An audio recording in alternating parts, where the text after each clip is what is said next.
This is an I Am Listening original podcast.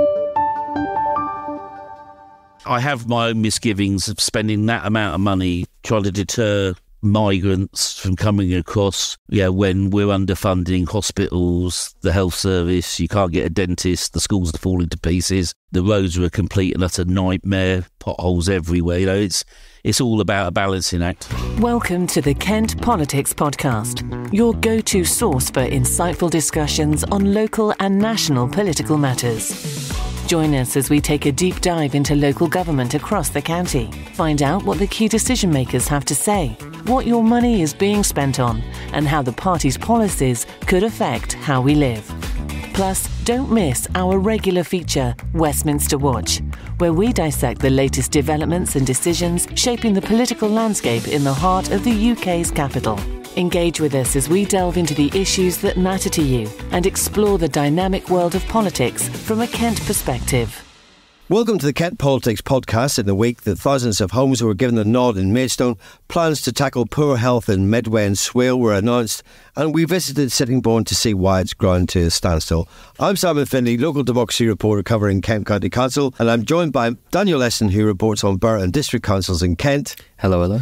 And news editor Sean Delaney, who is standing in for Medway Council reporter Robert Boddy, who's away this week. Hello. And we'll also be speaking to KM political editor Paul Francis about the week in Westminster. And our special guest this week is Dover District Council leader Kevin Mills.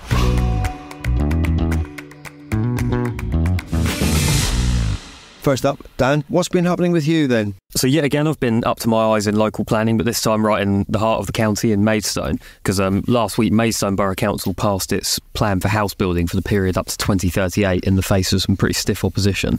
So what were the highlights? So basically, over the 17 years of the plan, it allocates spaces for over 17,000 homes to be built in the borough, which works out to just over 1,000 a year. That's made up by lots of sort of piecemeal proposals here and there, but the real points of contention are the really big developments. So there's the Invicta Barracks in Maidstone, which is earmarked for just over 1,000 homes and has been for a little while now, currently occupied by the army, but set to be vacant by about 2027. There's also two even bigger ones. There's one which riled up a lot of opposition is for what they call a garden settlement at Lidsing. Currently, Lidsing's a minuscule little hamlet near the border with Medway, but under the council's local plan, which was passed, that'll grow to be an urban extension of 2,000 homes. And then there's another even larger garden settlement proposed near Lenham and Lenham Heath, which is slated to be an entire new village of 5,000 new homes. Okay. There was a protest at the meeting about these plans. What were they saying? What were the objectors got to say for themselves? So there are two separate campaign groups against both of those, really large rural developments. But essentially they were making very similar points.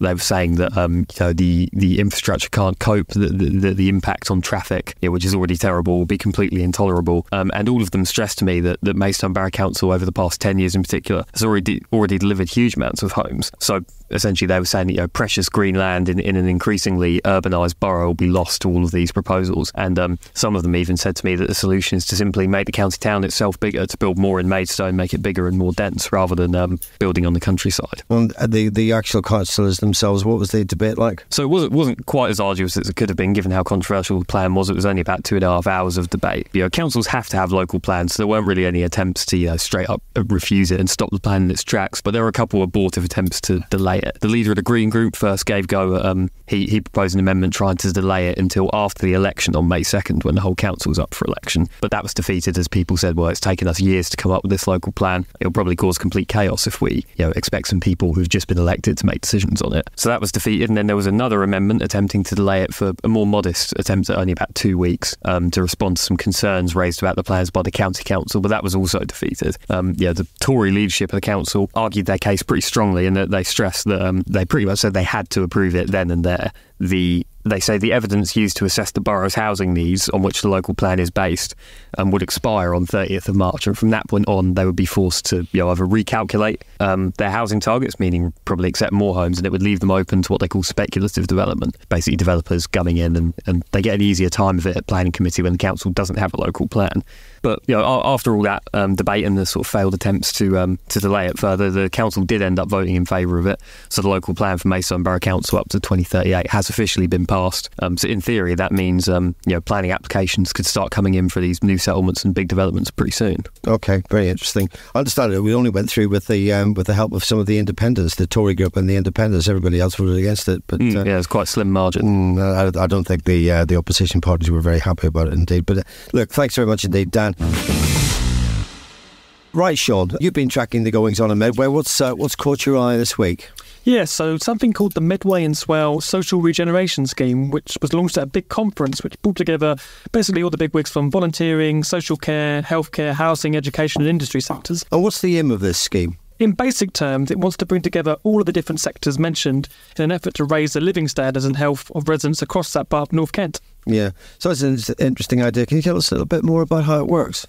It is. So speakers highlighted that only 20% of a person's health is actually influenced by the healthcare they receive. The remaining 80% is down to factors like housing, diet, income and job status, community safety and education. The people behind the scheme aim to make the different sectors more efficient by working closer together. This also seeks to reduce the strain on the NHS by improving residents' general health earlier, so problems requiring medical attention don't develop further along the line. OK, so who was there and what did they have to say? So speaking at the event, Ashley Hook, who is Chief Executive of social housing provider MHS Homes, said poor quality housing and the effect it has on people's health represents a £1.4 billion cost to the NHS every year. Similarly, Dr Natalie Goldring, who heads up the Public Health Intelligence team at Medway Council, presented data which showed how deprivation and other factors impact on life expectancy.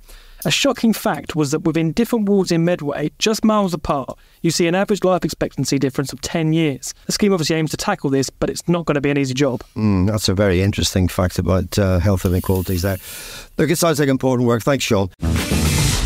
So Simon, what's been going on at Kent County Council recently? I've spent the earlier part of this week looking at the situation facing people in Sittingbourne, where roadworks and housing developments have started to make life pretty intolerable for local people. Is this new? Well, it's not really new. The local council has to put in 15,000 homes through targets set by the central government, and there's the possibility of another 11,000 coming in on top of that, although the local council, Swale Borough Council, wants to try and get that reduced to around about 6. But now that the work has kind of started in earnest on all of these houses, there's other types of work going on for utility companies, pothole repairs and the like, and there are major works on the A249, developments on the A2, and it seems that a combination of all these factors have led to road closures or partial closures everywhere, and people are sometimes spending hours getting from A to B when A to B is not very far distance at all. And this has been going on for months, but it's lately it has just got to the point where people are saying that they feel pretty fed up with it all. So what specifically are people telling you about how this is affecting? Well, there was one young woman I spoke to called Megan, and she moved 5 years ago from Bermondsey in South London for a quieter, better quality of life in Kent, or so she thought. And she said, and it was really telling,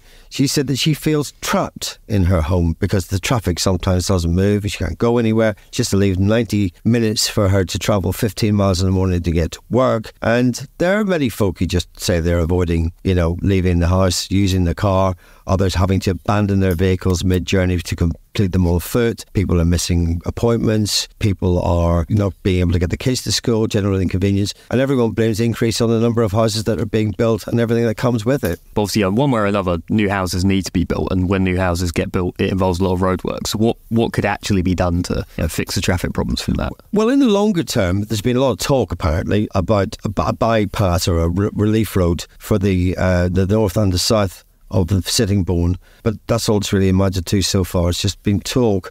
If it was to happen, most councillors of all political stripes say that it will bring another 10,000 houses and no one wants them either, so a bit of a catch-22. And in any case, the local independent councillor, Mike Baldock, basically sort of said, well, most people couldn't afford to live in the houses that are being built in any case, and he says that there should be a greater emphasis on affordable housing, council and social housing. Well, that wraps it up for what's been happening across Kent and Medway. Thanks to Dan and Sean for your insights. Thank you. Thank you very much.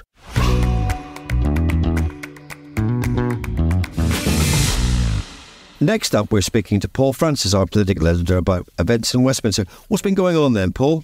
Well, it's all about planes, trains and automobiles this week, with fears that Kent could be gridlocked and travellers facing long delays as the Great Easter Getaway gets underway. Because if you think that's bad enough, things might be even worse later on in the year with the introduction of new exit and entry systems for non-EU travellers. There's a bit of jargon there, but I'll get to that particular hornet's nest shortly. But first off, there's a familiar ring to complaints about emergency planners being too keen to press the button marked Operation Brock. But I'm detecting growing political anxieties about the fact that Op Brock seems to be triggered every time a school holiday beckons. We've spoken about this before, as you know, but another MP, Ashford's Damien Green, is joining the ranks of those who say it clogs up the local roads unnecessarily. Now, KCC gets it in the neck, perhaps unfairly, as it has to deal with the consequences of disruption, and there's not many other options on the table. You've been looking at other plans that could potentially mean even more disruption to the county.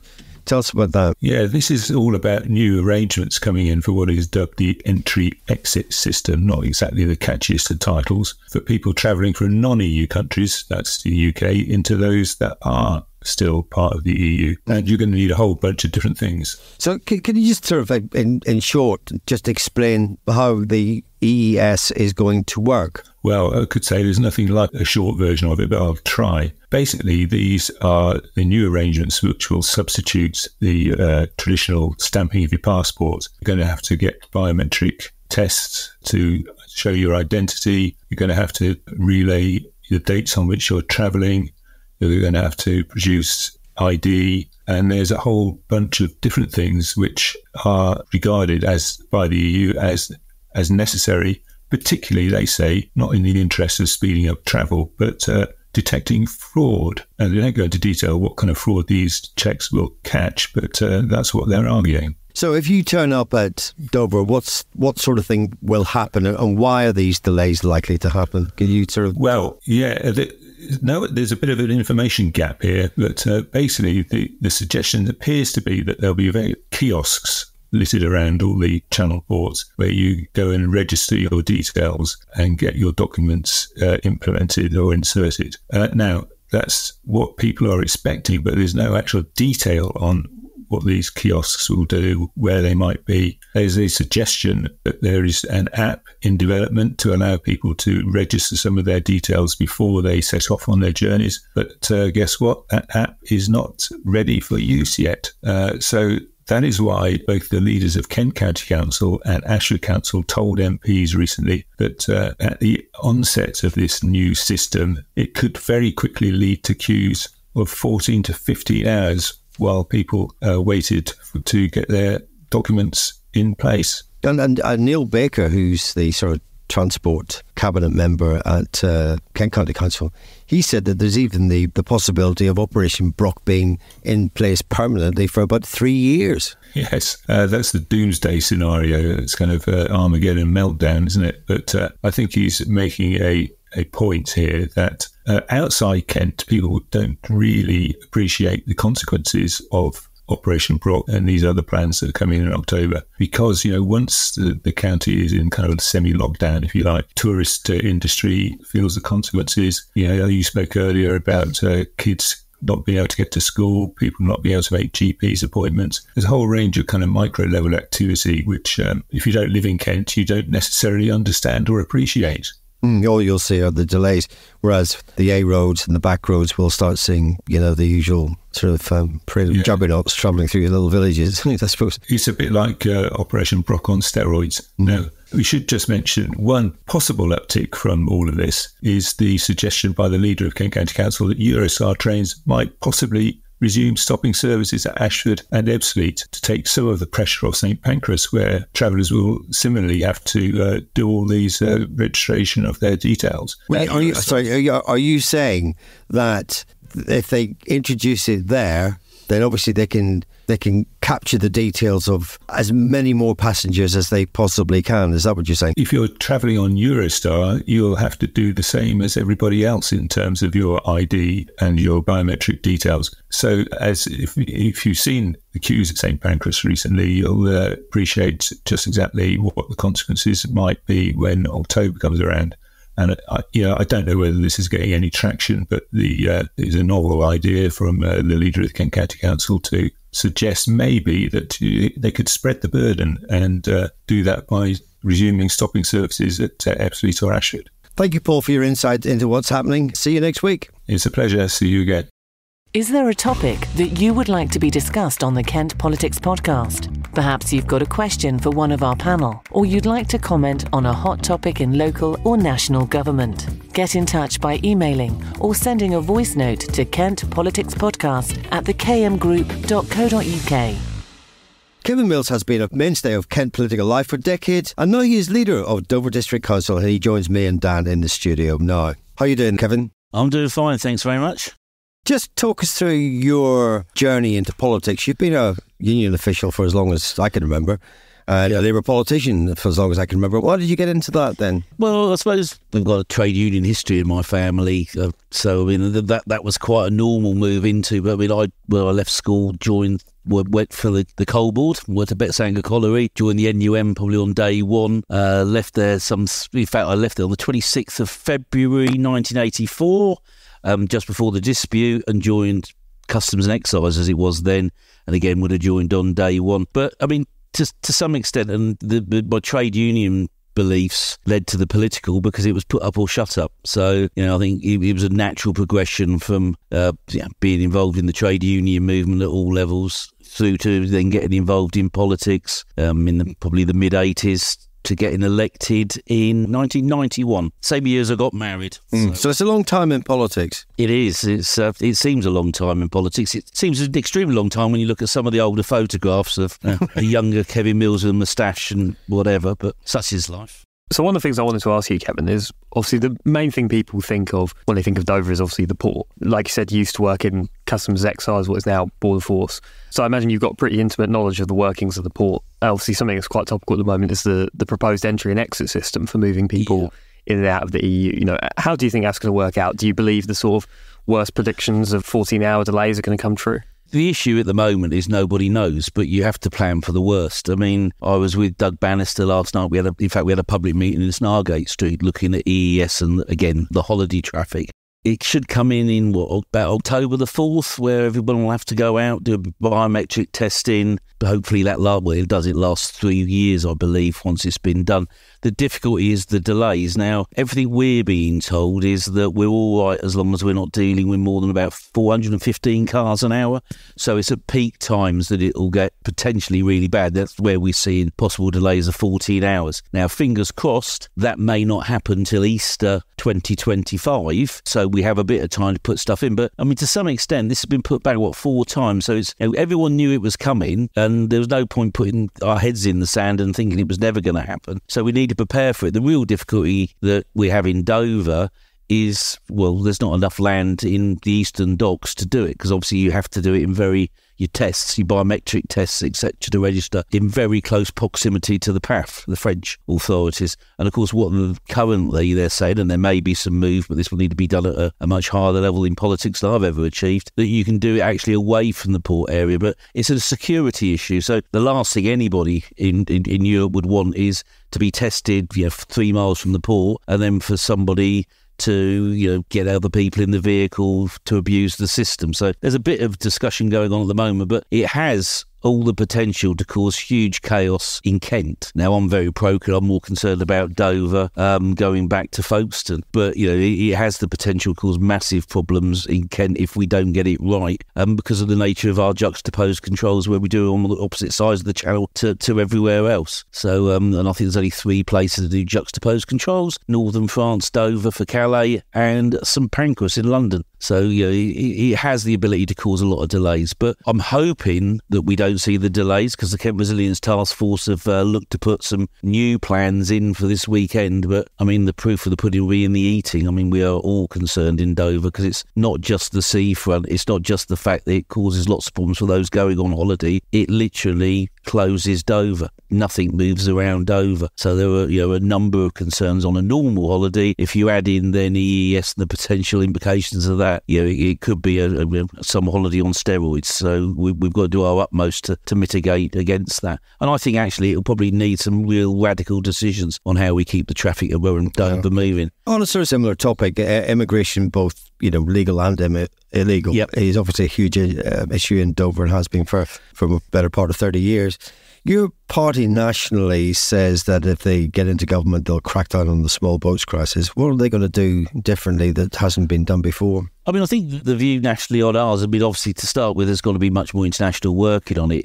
I mean, they're focusing very much on the organised crime gang and stopping that side of it. I mean, the reality is everyone says, oh, it has a real impact on Dover, and I'm not playing it down because no one wants to see small boats for whatever reason, be it the health and safety, the immigration side or whatever. It's an exceptionally dangerous way to cross the channel, and it was, my members that sadly were dragging the bodies out of the sea, not just in the channel, but obviously in the Aegean as well. Is that the numbers, and I'm not playing it down, are relatively small. Something like 30,000 cost the water in boats last year, at the same time that the government probably issued something like 1.4 million visas. But it's not the numbers, it's the nature of those 30,000 people crossing. They're crossing very, very dangerous waters. Oh, no, I fully agree. And that's why you say, whether you're pro or anti, no one wants to see small boats because of it's like walking blindfolded across the M25 in rush hour. I mean, it's lethal. And, when people say, do you think we'll see more fatalities? The reality is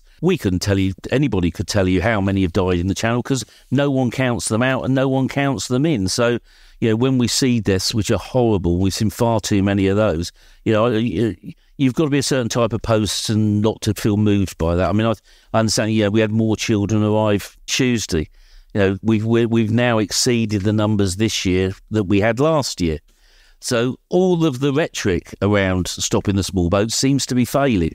So something needs to be done. And I'm not going to underestimate the difficulty in dealing with organised crime gangs. Organised crime in smuggling, whatever the commodity, humans or drugs or alcohol, has been around since probably Napoleonic times, if not before. It is a real task.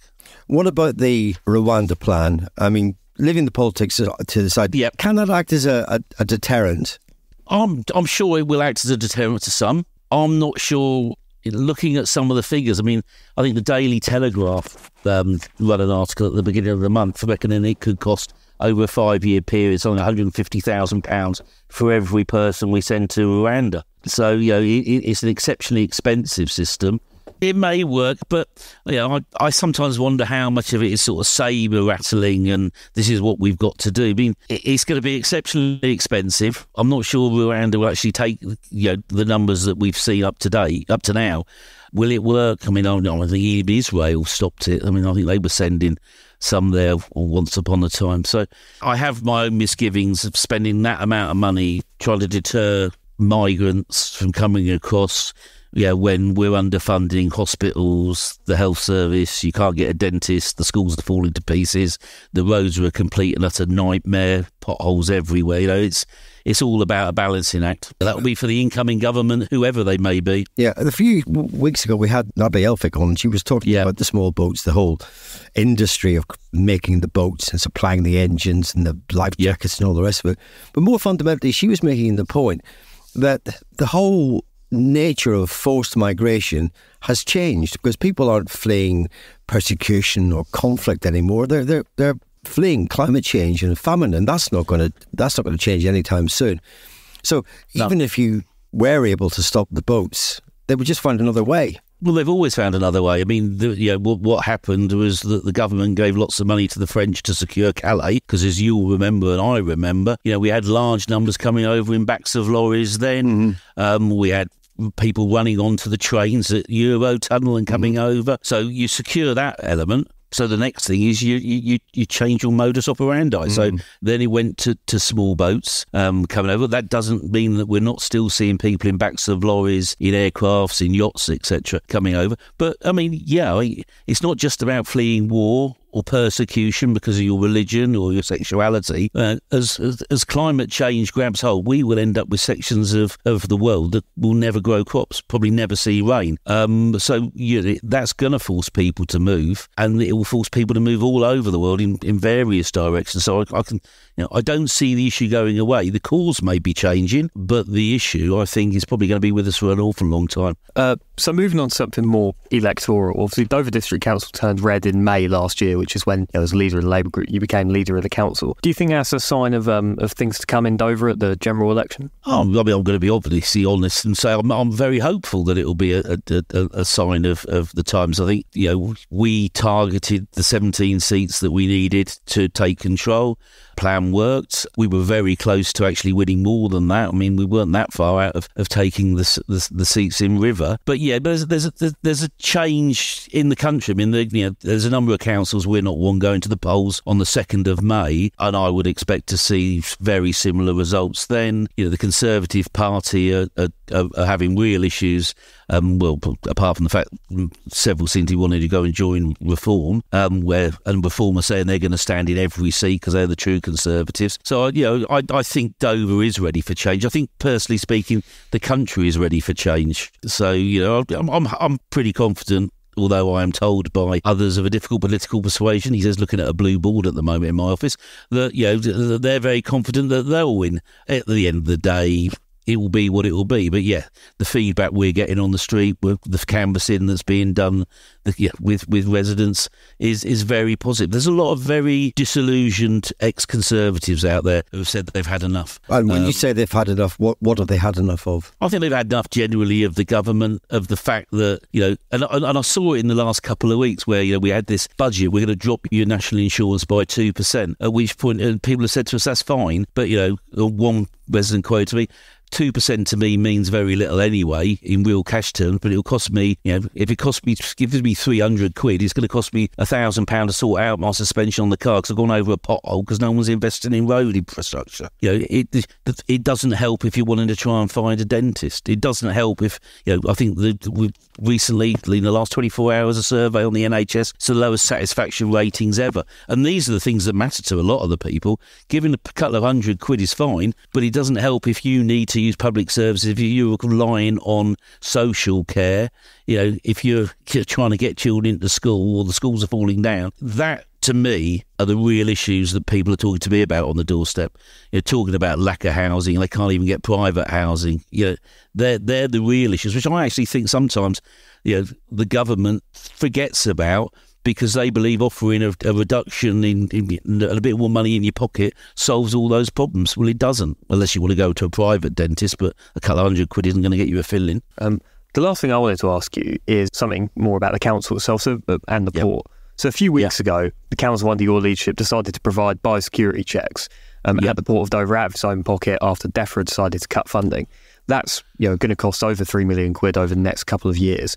And a report by Dover District Council's officers said that it places Dover District Council at risk of filing a Section 114 notice, which is essentially as close to bankrupt as a local council can be. How real is the possibility that Dover District Council might have to file one of those, and what are you planning for? I don't think it's real at all, because what happens is, to start with, we deal with the biosecurity, we deal with the African swine flu, etc., at the port of entry. So as of, I think it was April, it's all changing so that importers are supposed to pay monies. Well, all that work that I have to say we believed we were going to get as a Port Health Authority has been moved to Sevington. So Sevington, which I have to say, and I will continue to say, would be an ideal lorry park when we have Brock, Tap and all the chaos we have in Dover, is being used as the Port Health Authority. Well, they will be legislated eventually to be the Port Health Authority, whereas the government invested 26 million building a state-of-the-art facility in Dover, a bastion in Whitfield. Now, although we've allocated 2.6 million from reserves